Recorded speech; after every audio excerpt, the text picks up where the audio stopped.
I've just started to reread the Bhagavad Gita again. And every time I go through it, as you know, I then, a lot of the talks are inspired by the teachings in it. So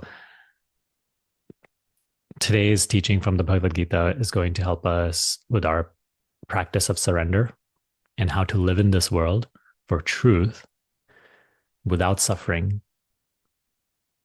rather than just chasing experiences and identifying with the ego, which is endlessly restless, always pursuing pleasure and avoiding pain, always uh, perceiving every experience through the filter of what's in it for me.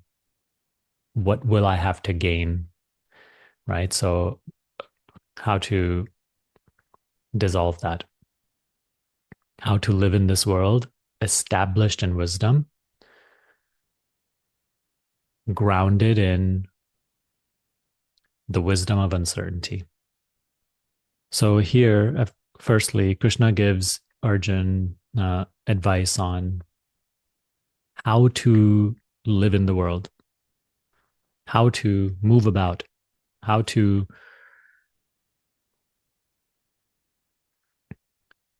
what to do and how to do it. So Krishna says, you have the right to work, but never to the fruits of work.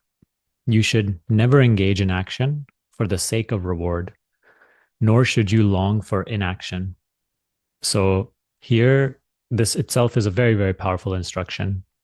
When you come onto the spiritual path, it is not a refusal to act, it is not a rejection of the daily personal activity. You should not long for inaction.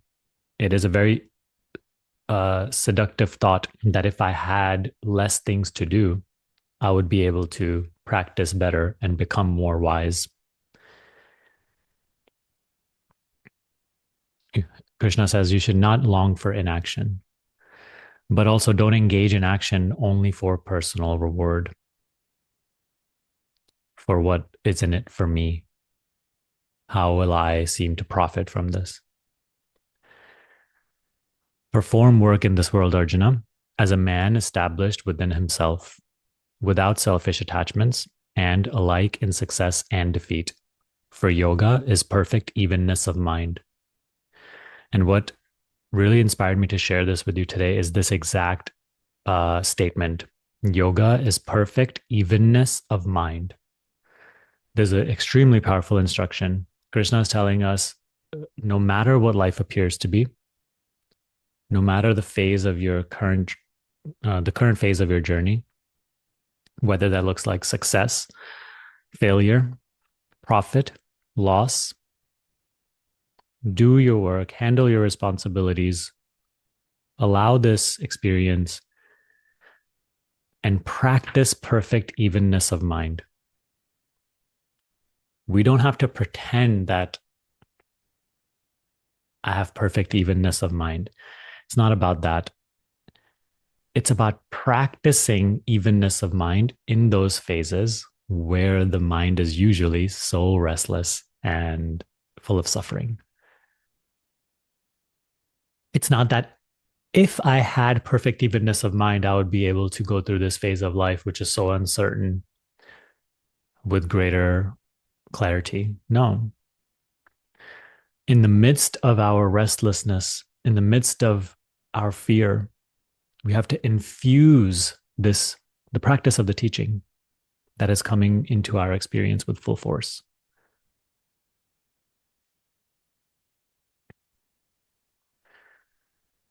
This alone is such a powerful practice, to try to practice being calm, even, no matter what's happening.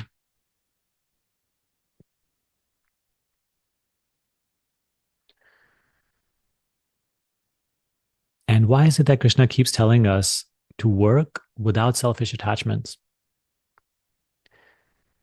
It is because if you observe your own mind and if you reflect on all your life experience, you can see that it is because of selfish attachment that the mind is restless.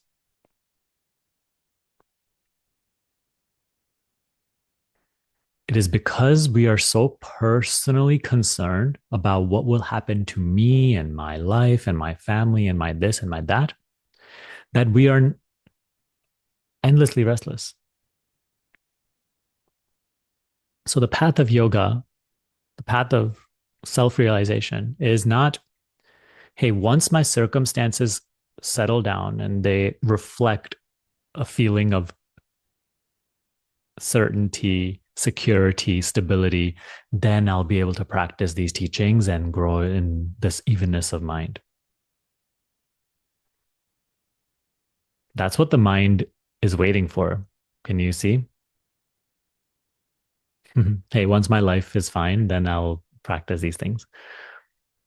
But it's the other way around. Life is the playground where where it will reflect to us total uncertainty. Everything is impermanent, so it will constantly keep getting challenged. Anything you establish your sense of self in, it will be taken away. It will change.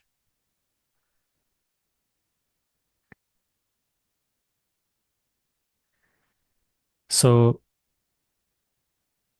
selfish attachment, which is this constant personal concern, it's not even what we generally refer to in everyday life as selfish attachment. Don't be selfish. No, you could be the most spiritual and generous person in the world, but the nature of the ego is selfishness, which is it is a self-centeredness, me and my life.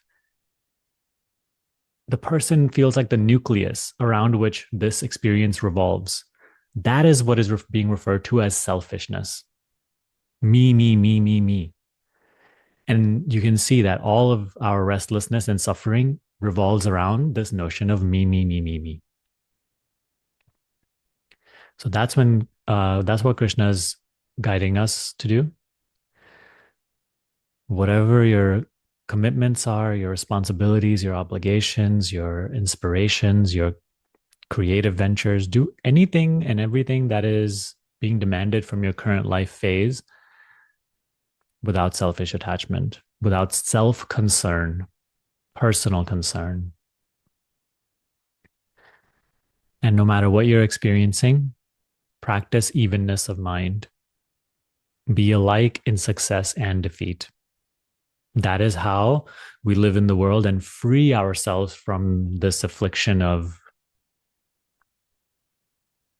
limited identity, ego, rather than through selfish attachment, where we continue to get more and more invested in the seeming reality of the world. We get more and more invested in the idea, I am a person. So you can see selfishness or self centeredness is a sort of glue that keeps the entire ego structure held together.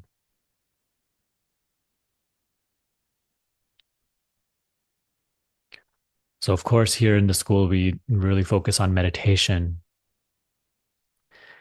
We also focus on surrender. This is part of surrender. You have to work, you have to let this personal life be lived without engaging in endless self concern, practicing evenness of mind. Be alike in good and bad, not clinging to pleasure, not chasing pleasure, not resisting pain, avoiding things.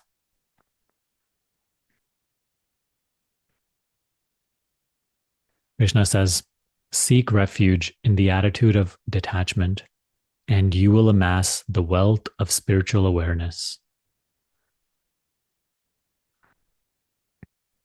That's why oftentimes when certain questions are asked, you may hear me say, do you want truth or do you want things? Do you want truth or do you want things? What is your main purpose in life? What is it that you want most? If you want things, it won't make sense to live in this way. There won't be enough power or strength to live in this way because we are limiting ourselves with our own desire. If what we want is just, hey, I want different conditions in the world to satisfy my craving, then we won't have the capacity to live in this way. For this, we need to want truth more than we want things. And for that, you have to see that things are impermanent and they are not really what you want.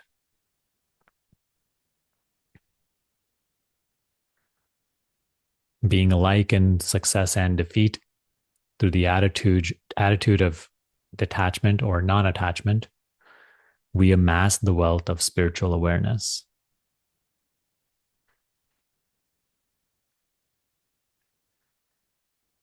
Those who are motivated only by desire for fruits of action are miserable, for they are constantly anxious about the results of what they do.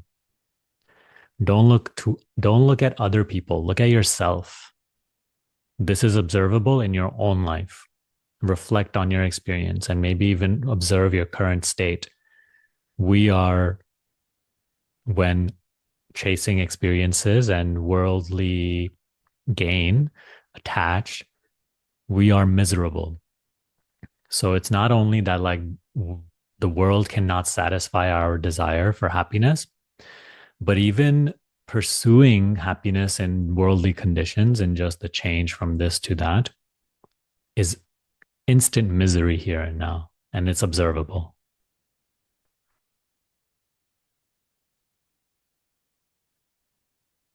When consciousness is unified, however, all vain anxiety is left behind. There is no cause for worry, whether things go well or ill. Therefore, devote yourself to the disciplines of yoga, for yoga is skill in action.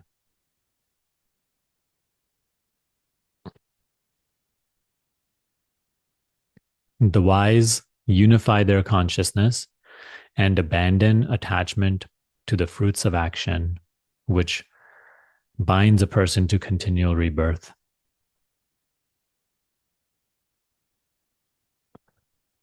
They live in wisdom, who see themselves in all in them, who have renounced every selfish desire and sense craving tormenting the heart.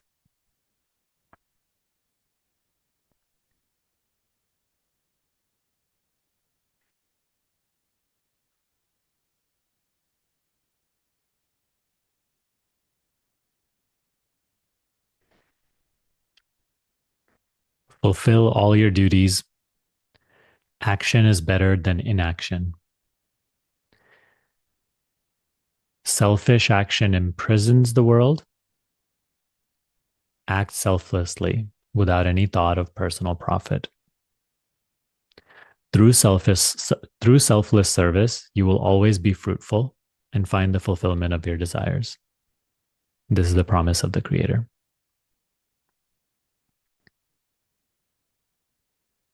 In other words, through selfless service, you can completely trust in the unknown. You can completely surrender to God. And what needs to be taken care of will be taken care of through you, through life. But there has to be a willingness to really let go, to really put this into practice, to do what needs to be done without endless self concern, attachment to what must and must not happen. Being willing to face every life circumstance, whatever may come your way, good or bad, alike in success and defeat,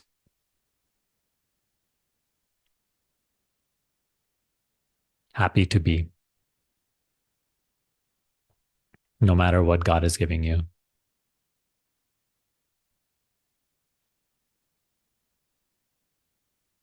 Even on the spiritual path, whether clarity is arising in the degree you desire or not, whether meditations are maturing and deepening at the pace you desire or not,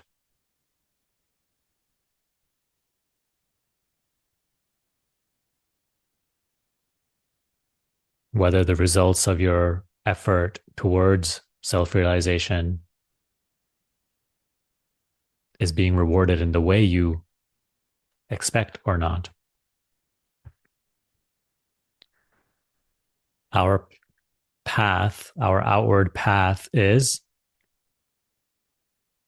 perfect evenness of mind, total surrender, being willing to experience whatever the Creator wills.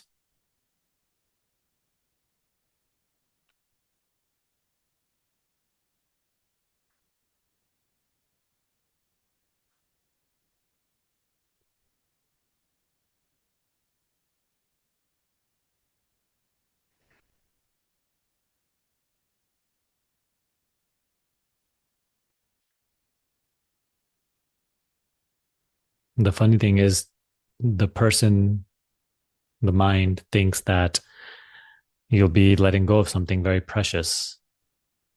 But actually, even the happiness that the person, the mind seeks, you'll find in this way of living rather than in the previous way of living, which created only misery.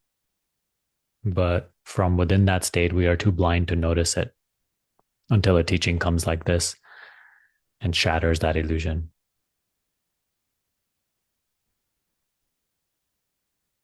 Until our own self observation frees us from that illusion.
On the surface, it is okay that everything is sort of like a pursuit of betterment.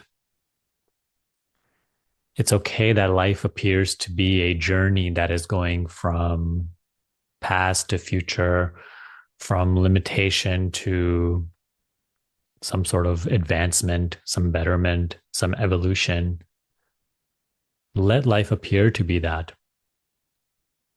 Let the personal journey appear to be the pursuit of some sort of goals or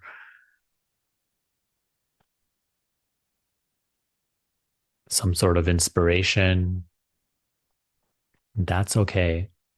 But throughout the journey that is unfolding in your seeing, be non attached, which means be willing to experience whatever comes your way.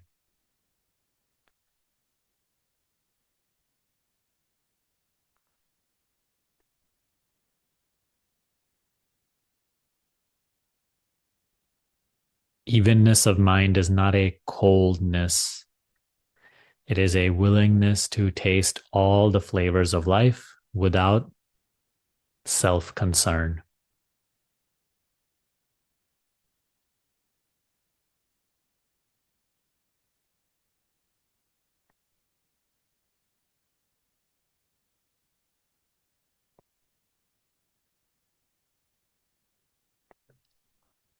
Self concern is a sort of personal obsession.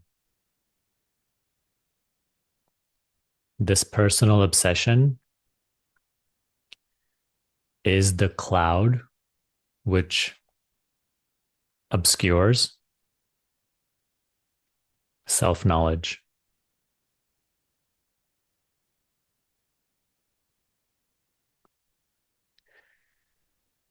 There's actually a teaching somewhere later in the Bhagavad Gita, I forget which chapter, where Krishna says this exact statement or something very close to it. He says, selfish desire is the enemy of wisdom.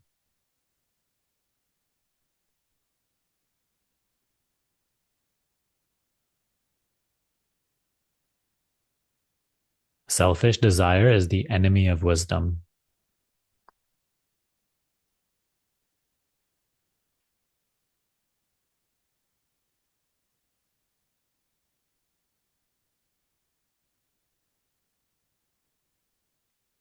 It is a cloud which will make the sun appear to not be there.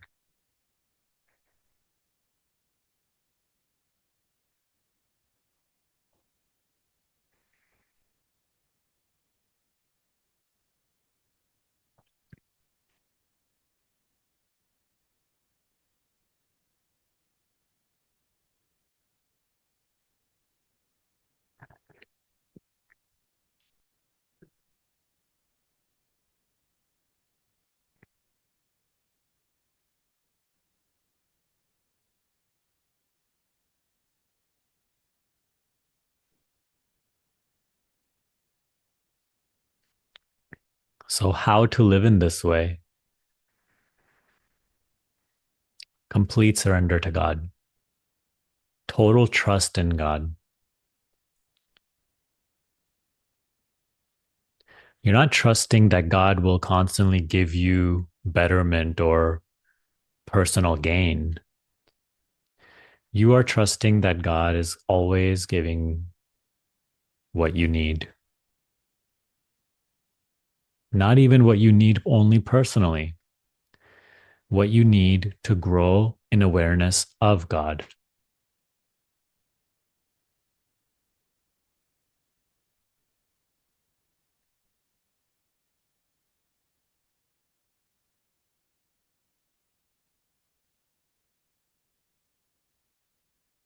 You may have recently heard me say again and again, life is a river that flows to God, to wisdom. What we call personal life, the unfoldment of this journey that's seemingly appearing, is a river that flows to God. You have to trust that. And it's not only the good experiences that you like, such as a deep meditation or uh, rushing clarity that comes to the mind out of nowhere. It is not only those great, pleasant experiences that are bringing you closer. The entire river, including all the unpleasant experiences, the experiences of limitation, of pain, everything is flowing to God. So, how to reach God? Be like God, non attached, just aware of what's appearing with no self concern, doing what is needed.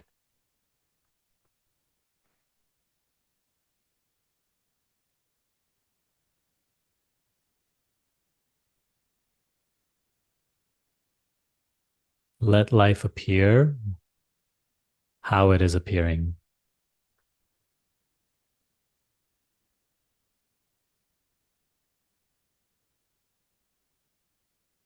Let life take any form that it is taking.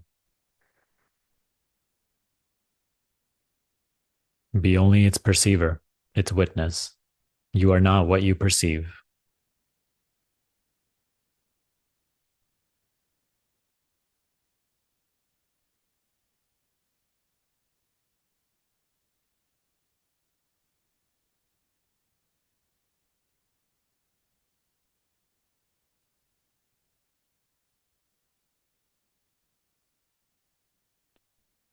It's never really the action or circumstance that is troublesome to us.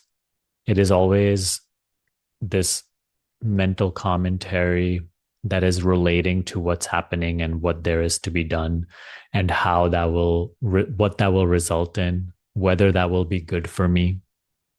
It is this psychological narrative that is centered in personal concern, which we have to grow aware of and lose interest in because that is not me.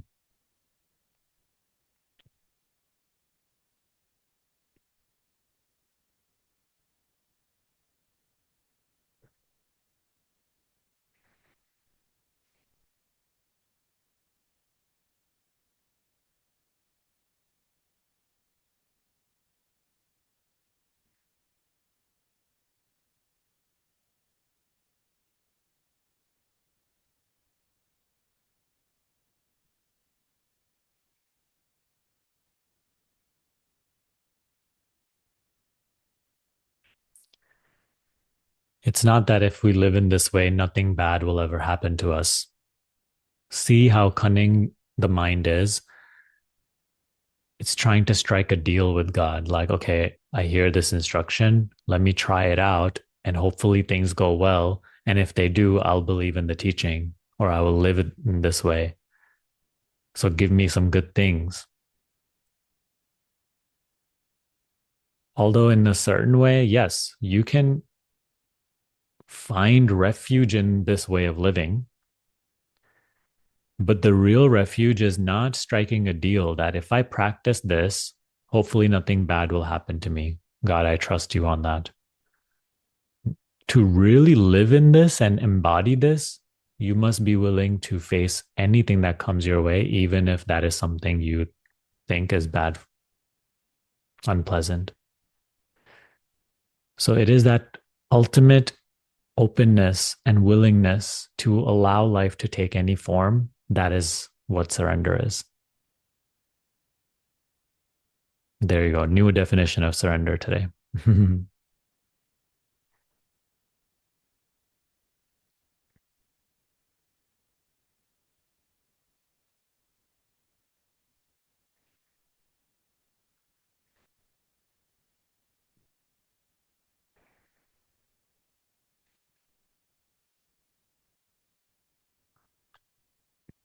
And the way Krishna gives his teaching, it is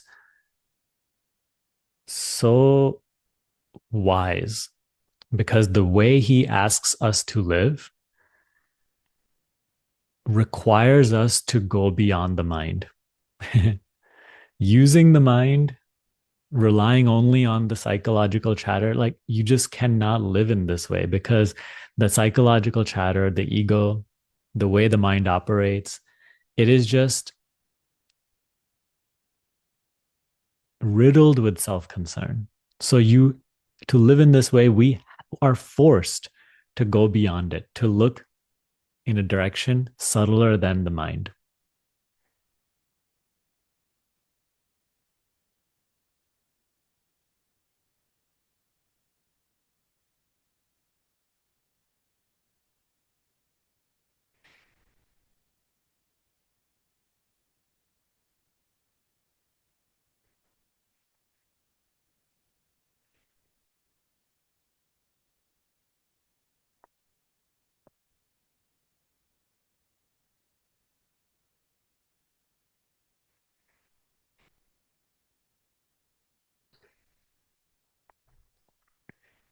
So here, the way we discuss the teaching, we open ourselves from both in both ways. Our inner path is meditation, awareness of being aware. Our worldly path, our outer path, personal path is total surrender. Both corner you into self awareness.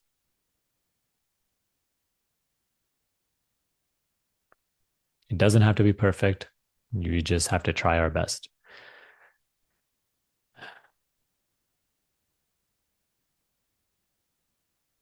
Even our failures are part of the river that is flowing to God. So don't resist even those.